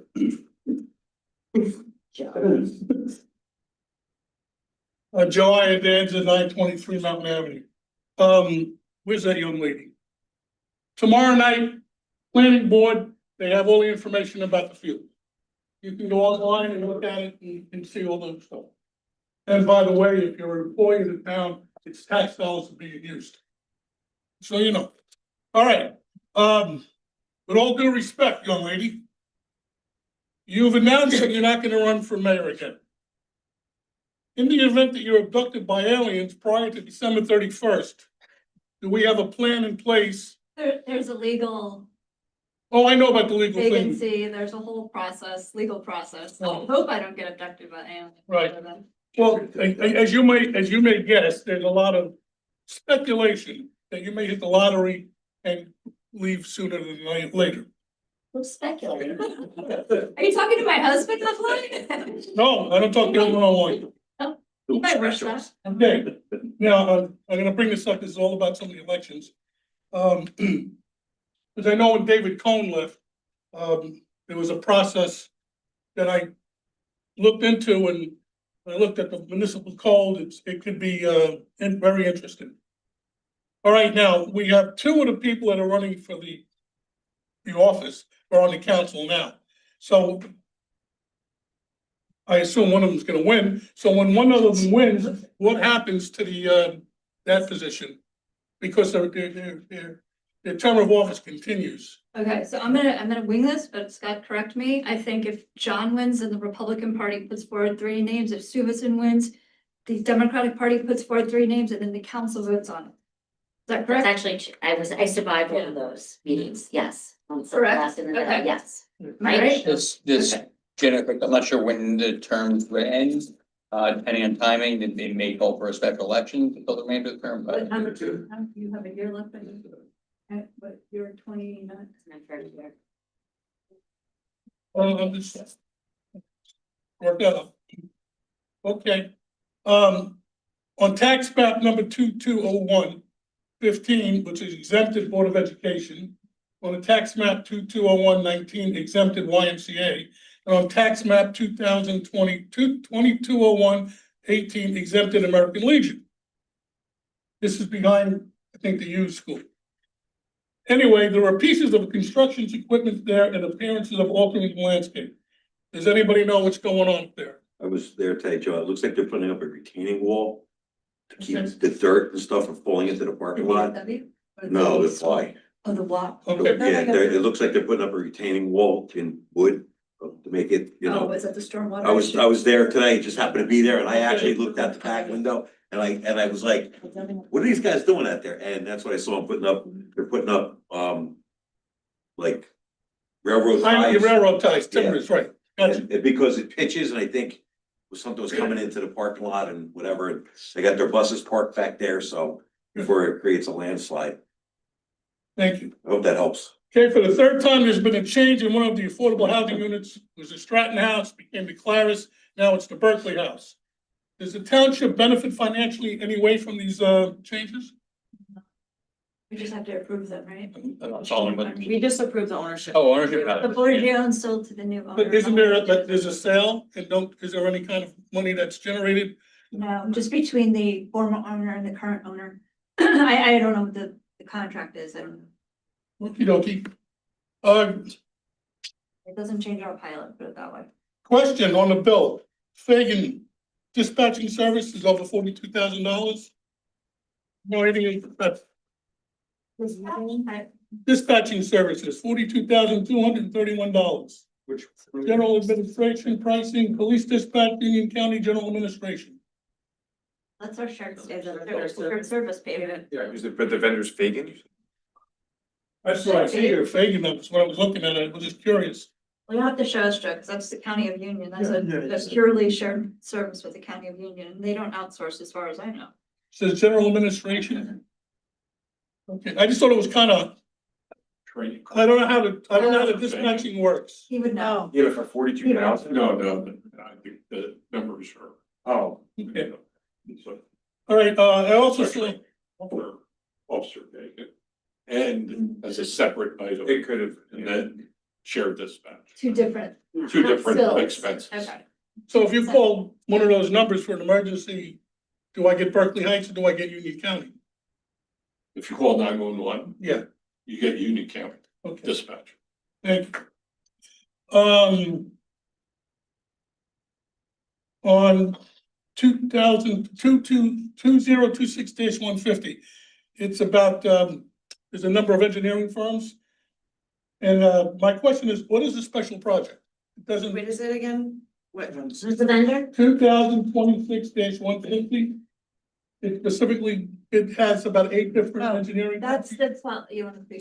Oh, you can. But that's special. What is a special project? I mean, it seems to be very vague. Yeah, so as part of some of our federal grants, we have to hire a separate engineer to inspect the project Okay, versus the one who is overseeing construction. So we had to go out to bid for engineering firms to choose from to do those types of special grant projects. So they're just qualified. Is it Right. the second time that we've been out? Yes, because the We went first out time I in think November. nobody responded. Right. Yes. Yeah. Makes their Well, choose from. okay, and about the, Columbia Field, I have no issue with the Columbia Park, Floyd Taylor Field, basketball courts, parking area, and assorted other upgrades. I think it's a wonderful thing. As long as it's based upon the municipal code, township history, all this should be a collaborative effort by the Recreation Commission, Town Council, Board of Education. So that's what I want to say about that. Hopefully, everybody's on board with that. Board of Education, Town Council.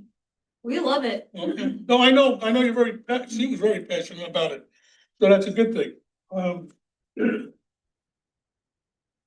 You did a great job talking about the budget. Thanks. There's no doubt in my mind, and I think you highlighted it, biggest issue in the next couple of years is gonna be the sewer system. And like I said a long time ago, gonna take intestinal fortitude on both sides to make sure we make that okay. Thank you for your time. Good luck. Hopefully you don't get abducted by aliens, but I hope you win the lottery. No pun intended on it. I think she would finish out her shirt. Here's what. No pun intended for the intestinal fortitude for the sewer plant. I can, sorry, Mayor, we looked at the bills list to answer your question about the reference to Fagan. So there are 2 separate line items there. There's the $42,231.12 bill for dispatching services. And there's a $7.51 bill for Fagan BC, which is printing charges. So those are two separate things, but It's the same company, Fagan. No. No. So this is just, this must be a $7.51 charge from the county of, from Union County for printing, I'm guessing. Maybe there's some Like dispatching They have a services. print shop. And then You can buy things $500 directly from the county print shop. Yeah, but that's a separate thing than dispatching services. There is a bill on there for Officer Pig and service training. That's a different thing than this. This is specific for printing, yeah. Thank you. But yeah, so. Oh, business card, That's what it is. It's probably business cards. Things like that. It's like those big in BC, it's probably business cards. Business cards. Yeah, that makes sense.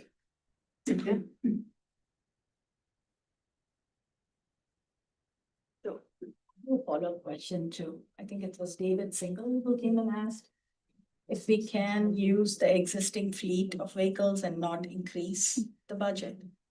Oh, no. So I asked that question too in our small budget meetings and I talked with the chief, so I'm a very fiscally conservative person. And the answer is no, but we do repurpose them, they go to other departments. And then we auction off what we can, but the answer is no. This is the barest bones budget. That's a good alliteration. The barest bones, repeat that. That I've seen since I've been on council. I mean, you did an incredible job finding what we need. The wants are out. It's just needs. So we have 20 vehicles as it is, and we are adding 2 more. Well, 2 off. Just yesterday, there was 1 police car left in the lot. It was because it got returned from the public works for mechanical repairs, or else I probably wouldn't have even been there. There was 1 car in the fleet in the parking lot yesterday.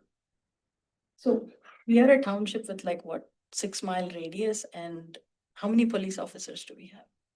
So it's not just how many police officers we have. We have 4 cars every day that have to roll out to the schools for our shared service agreement. That's 4 right off the bat. Then the officers on patrol, and then detectives, the numbers just keep adding, and it's just the mandatory. I'm telling you, we're far from driving around in Rolls Royces. I would welcome you to come check them out. Some of them are almost to the point where they're too dangerous to be driving around town. So how many police officers do we have overall for these 20 vehicles? We have a total of 20 police officers. That does not include 4 class 3s that we have and 2 class 2s. So pretty much everybody, like the police officers have a vehicle each. No, So 20 officers, 20 vehicles. 28 police officers 28 plus 4 class 3s plus 2 class 2s.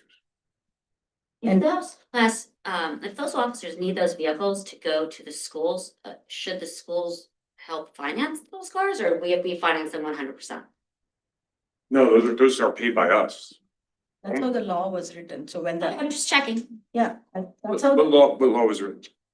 when the SROs and SLEOs were, I was here when Gene Kingsley and the original first year when the state proposed, not mandated. I don't think it's mandatory to hire SROs and SLEOs.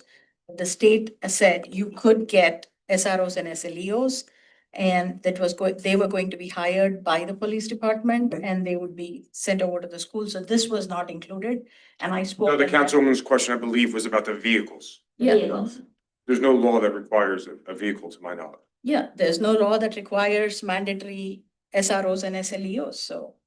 No, but we have 4 because that's what the Board of Ed requested the I township. get it, yeah. So I'm just curious, if these 4 officers do need vehicles, why do we have to pay for the whole vehicle? That's my question. Well, it's not just vehicles, there's vests, there's training, it's guns. there's- Right, so all of that. Yeah, we pay for all, we We pay pay for for all. all of that. Okay. But police vehicles in general, I mean, they're driven 24/7. They put on a lot of miles. They're needed, they need to be in good condition for emergency response. You know, vehicles that have over 100,000 miles are not appropriate to be used in an emergency response vehicle. It's not safe. So, you know, if we don't replace vehicles when they're aged, we have to compensate on the maintenance and repair costs of those vehicles. And plus, it puts the chief in a difficult position because he's putting officers out in vehicles that are aged with high miles. And, you know, it doesn't really set our officers up for success or send them. No, I hear you. We don't even have our cars that got approved last year, they're not even on the road yet. So we're always operating a year behind. When you And say of they're course- not on the road, you didn't get them or? We have them, they're at the upfitters, they gotta get the lights, they gotta get the computers. W2 and fire apparatus. And it's not just about the mileage, there's idling hours, because the cars are constantly idling, so. Also regarding the other question by David Single about the library the allocated 1.7 or 1.3. The unutilized part of it. I typically sit on the library board, or I have the last 4 months, so I'm aware of they just did their budget presentation, I think it was last month. There is some funding capital funding that they have, if there's, and I don't know the law about this, but if there are capital needs, they can roll the money over, we're watching that. Because that's what he said, and I didn't. I know that Dr. Forever was successful in helping us get funding in the past, so we'll keep an eye on that. And also the one comment that you said about when you call 911, Union County sends the dispatch, Yeah, we have a shared service agreement. but with- not always, right? Like sometimes 911, I have called 911. And that's if you're calling from a cell phone or a landline. If you're calling from a landline, you're gonna get Union County. Right now, I might dial 911 and it might hit Morris County because of long. But if you're calling from a landline, you're gonna, I mean, Catherine Rand knows way better than I do about It that. depends on your location, what cell tower you're hitting. You could be up near 78 and pick up the state police. You can get them out of, Somerville. I have never, like when my grandmother had an emergency or something, it was always the local people that came, not the. No, so the county or the state police dispatch our police department. But back in the day, in the old terrible building, we had a small, very antiquated dispatch center. So we had our own, in fact, both of these gentlemen started as dispatchers, as a matter of fact. But we could never keep up with the technology. So as the county was building up their shared service, repertoire, and we were building this building, we could save money by sending it to dispatch. So it's always goes, you will always get a Berkeley Heights police officer. I can say that safely, but you may be calling, you're usually calling the county, you may be calling state police, or I guess potentially. Depends where you're at. Yeah, and they would be local police. transferred to. county Right, dispatch. and then they dispatch the police out to the patient. Last call for everybody. Last call. Last call. It's not even 2 AM in the morning. I go to bed early, Tom, it's all right. All right, I'm doing this from memory. I see, it seems like the library appropriation jumped about 400,000. Since that's been Appropriation or their millage. the village, Yeah. a third of a mill. Yeah. 400,000. Yeah. They surely don't need 400,000. Keeping an eye on it, What? keeping an eye on it. Well, Help us. what? You help us keep an eye on it. Yeah, and I did see some, I think in the prior year, some of the money came back. So I'm expecting some more will come back. But 400,000, there's no way they can use 400,000. One would think not. So you are on, well, you're I- designee. The mayor has a seat on the library board, but I can designate, so I in the past have, and I think I just recently did again, but. We're aware of it. Liza's painfully aware of it. Yeah. When she has to make all those cuts and she sees all the money coming into the library. We love the library, they do great things, but yeah, Yeah, to be fair. and let's see, police vehicles, I think you're spending about 76,000 for an SUV for one That's car. probably about right, right? It's not for the SUV, Tom, that's for the completely upfitted. Yeah, but 76,000 for a police vehicle total, right? Is that right? Yeah. Probably about half of that is technology. that Little goes car into costs the like vehicle. two. Well, I mean, what's the cost of the car off the lot? Approximately about that 44 number of the state contract pricing. They typically double with the upfit. How long do you use a police vehicle before you pull it off to another department? We just rolled off the cars that were probably from 2012, I would say. Approximately. But we rolled them off to engineer. Over 20 years, 2012. 14 years. 14. 14 years. 14 years. 2012. Oh, yeah. Constant police use, you're talking. And then, Yeah, Too many like numbers. a long time used to come. Yeah. About 500,000 miles each. You only have, at any given time, about 4 officers on the road, right? So that's 4, and then you have 4 sitting at the school, so that's 8, but you have 20 vehicles. Detectives. Right? So And every then there's detective 24/7. has to have a car ready to go. 20 vehicles and about 8 are on the road or in use at any one time. 8 or more than wanna 8? rush them, Yeah, you can't but- run a car 24/7. Right. You can't run a car 24/7. Yeah, detectives, you have, You have officers, you have numerous officers on trust work. you have, officers on trust jobs, Yeah. traffic jobs throughout the town. And then you have the ones in the schools. You could have 10 or 12 cars on the road at any given time. We have Route 78 running. And if you switch them out every 12 hours, 24 cars, so you're already 4 over. Like I said, yesterday we had one car in the lot, sir. All right. You're off the hook for now. Being no one else, I move to. I second that. Any discussion? Roll call? Sorry. Mr. Yes. Foster. Mr. Machado. Yes. Mr. Moran. Emphatic, yes. Mrs. Pope. Yes. Okay. Got everybody? Wow. Yes. Small, good. All right, I move to adopt consent agenda consisting of resolutions 2026-147 through 2026-155. These resolutions will be approved in one motion. Any discussion? Roll call, please. Mr. Foster. Yes. Mr. Machado. Yes. Mr. Moran. Yes. Mrs. Pope. Yes. Madam Clerk, can you read the next ordinance? Ordinance 2026-06, adopting an ordinance to prorate retail food establishment license fees for new business owners and establish a fee for expired licenses. I move that the ordinance as read by the clerk be offered on first reading, that April 21st, 2026 be set as the date for the public hearing, and that the clerk be directed to advertise said ordinance according to law. I second that. Any discussion? Roll call? Mr. Foster. Yes. Mr. Machado. Yes. Mr. Moran. Yes. Mrs. Pope. Yes. Discussion. Township council reports. Council President Out Prosper. of the gate, I'm gonna put myself on the clock here since I don't wanna, what it already is. On Friday, February, oh my God. Yeah. Got numbers on the brain too. Times.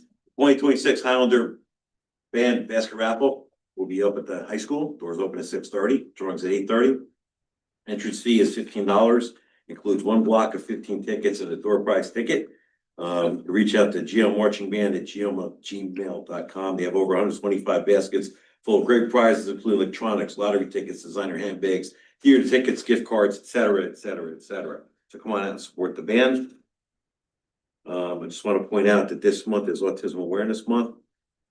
And in observance to raise awareness, promote acceptance, to educate people, foster basic understanding of the autism spectrum disorder. Since we're on the library, this may be fitting. National Library Week is going to be celebrated April 19th to the 25th, 2026. National Library Day is going to was actually yesterday, Monday, April 6th. So I also want to point out that our library is doing some great things out here. They just had a ribbon cutting for early literacy area and play kitchen. It's a space designed to spark imagination, build foundational skills, and deepen the community's connection to its library. National Library Day also gives a chance to celebrate more than books on the shelf, silence. It's a reminder of what libraries really are. Folks have access to knowledge, community, and opportunity. Also, if you go on their website, they got some great things coming up for April. Well, yeah, it's probably over now, but they had a flower arranging class day. It's actually right as I was walking in, It's yeah. as we speak right now. It's a great event. And I want to point out something else, that on Mondays at 7 o'clock, you can learn to play mahjong with Council Vice President over there. She can show you how to. The 27 people, Nice. bouncing around from table to table. How to kick it. How to kick it. National Librarian Day is a Thursday, April 13th, April 16th. The last one I've got here is kind of important. Volunteer Recognition Day is celebrated on April 20th to honor selfless contributions of volunteers worldwide. It's part of the broader National Volunteer Month for April. The April spring comes around and everything's happening in the springtime. And it often aligns with National Volunteer Week, which runs from April 19th to the 25th in 2026. Just come out and volunteer. Donate, your time, your energy, be part of your community, make it a better place. Thank you. Thank you, sir. Bill? Just want to say a few words. As we welcome the arrival of spring here in Berkeley Heights, I wanted to take a moment to reflect on a season that holds deep meaning for so many in our community. The recent observances of Passover and Easter alongside the spring equinox all share a common thread: renewal, hope, and new beginnings. They remind us of light overcoming darkness, of resilience, and of the opportunities to start fresh. Spring is not just a change in season, it's a reawakening. The trees begin to bloom, flowers push through the soil, and wildlife becomes more active as nature comes back to life around us. It's a powerful reminder that we are all connected, not just to each other, but to the environment we share. And as a community, we should enjoy the warmer weather and longer days. I encourage all of us to be mindful of our local wildlife. This is a critical time for many animals as they search for food, build nests, and care for their young. Simple actions like driving cautiously, securing trash, and respecting natural habitats can make a meaningful difference. Just as these holidays call on us to reflect on compassion, renewal, and responsibility, we can carry those values into how we treat one another and the world around us. A strong community is measured not only by how we support our neighbors, but also by how we respect and protect the environment we all depend on. Berkeley Heights is a special place, not just because of its people, but because of the balance we share with nature. Let's continue to move forward together with kindness, awareness, and a shared sense of responsibility. Wishing everyone a season filled with sunshine, renewed energy, and fresh perspectives. Thank you, Bill. Andrew? I'd just like to thank Liza and her team for putting the budget together. I know that it's no easy task. She was presented with a lot of challenges. I think she did an excellent demonstration, presentation taking care of that. So I thank you. Other than that, I will bank the rest of my time for next meeting. Very good. I Council concur, Vice I President. concur. No, you can. So really exciting news, we received the Healthy Town designation. There's 3 levels of designation from the Mayor's Wellness Campaign. We finally got the top one, so thank you to all the Mayor's Wellness Campaign committee members and all the activities that we've been doing. And if you haven't come to one of our events yet, please come. They're really a lot of fun. You get to meet all the people in your community. So when you hear on the Spice Up Peppertown Park grant, no news is good news. I did submit the grant for the structural turnout gear for the firefighters. Our first responders put their lives on the line every day to save people in distress. It's essential they have rescue equipment. If it can take a little burden off Liza and her budget, we're trying to do that. I'm currently looking into a historical preservation, or historical program grant, and another grant for the firefighters. And I want to give a shout out to Steve Corellis, who emailed me, and he informed me about a program available via Tom Kane's office. There are federal grants to support local fire departments, so I'm looking into that, yeah. On April 25th, I'll be attending a land use symposium at RDCC, where there'll be roundtables on affordable housing and general land use for board members, so stay tuned for my notes on that. And I just want to talk about a little bit about DEP. So rain, snow, melting snow, it has pollution directly into our local waterways. And when water flows over our lawns, parking lots, streets, it creates what we call stormwater runoff. And we know in Berkeley Heights that we have some flooding issues. The water travels through gutters, catch basins, storm drains, and ditches. And here's the important part. It usually flows straight into our streams, rivers, and lakes without any treatment. So as it travels, it picks up all these unwanted items: fast food wrappers, cigarette butts, styrofoam cups, motor oil, antifreeze, fertilizer, pesticide, pet waste. The result, polluted water that harms fish and wildlife, damages natural habitats, contaminates our drinking water, and even closes some of the beaches locally. But the good news is we all have the power to make a difference. Most stormwater pollution comes from everyday human activities.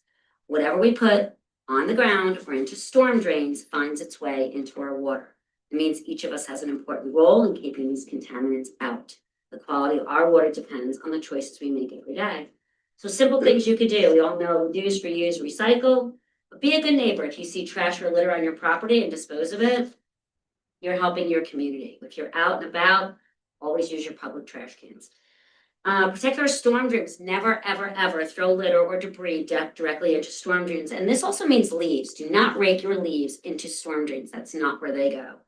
This trash ends up in our waterways and it's blocking up our drains, and it leads to street flooding and traffic backup. And that is cigarette butts too, right? Driving along and they come flicking out the window. They end up in our water and clogging up our drains. And if you haven't heard about fatbergs yet, look up fatbergs. And that's really all I have, but we all can do a small part. If we all do something small every day, it does make a difference. So thank you. Thank you, Susan. Thank you, Susan. I don't have a written report tonight, thanks to softball in Mississippi and throughout Union County. I do want to mention, I want to thank the council for your hard work on the budget because it starts in the small groups and I know that you all work very hard on this. Of course, Liza and Diane, I know it has not been easy. I think in 8 years, this has been our toughest budget. With the least amount of time to deal with the issues that we were confronted with. And I think up until Friday, I saw you were feverishly trying to make cuts and This morning. this morning, but yeah. So I know it was hard work and I know we thank you, but I personally thank you. We got some good news about the regional flooding appropriation that we put in through Congressman Kane's office. He's putting it forward. So every congressperson gets 20. So it's very limited funding on what they and they're very judicious in what they decide to even put forward. So ours was one of them. We'll be the lead agency along with Summit, Long Hill, Chatham, and Providence. Yeah. So that was exciting news to hear about today. A lot of work ever since the July 14th storm and sort of making something really materialize. Mayor's wellness campaign, reforming this a little bit, but Tai Chi is 4/25. That's International Tai Chi and Qigong Day. 4/25 at 10 a.m. in the Memorial Pavilion.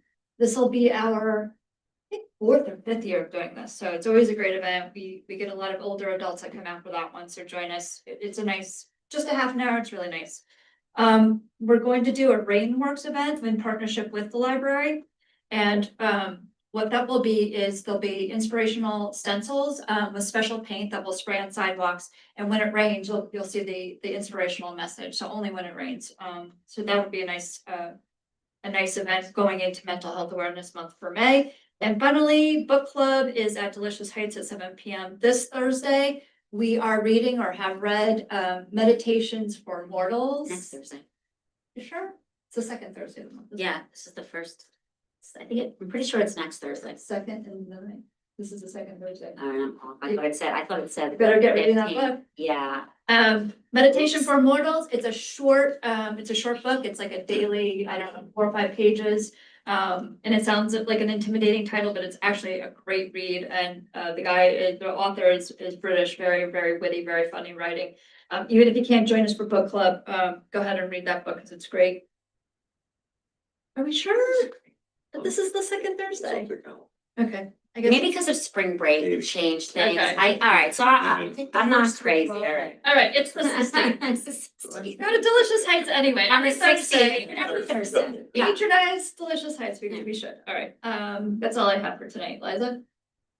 Thank you, Mayor, and thank you for the comments on the budget. You know, this is really truly a group effort. I think the police chief and I were on the phone every other hour over the weekend because both of our brains with our ADHD is just going crazy. And we're like, let's look at this. Let's go line by line. Let's find something we can cut. You know, our DPW foreman says, how can I help? Our construction official is trying to come up with creative ideas, you know, where we can maybe pull some expenses out.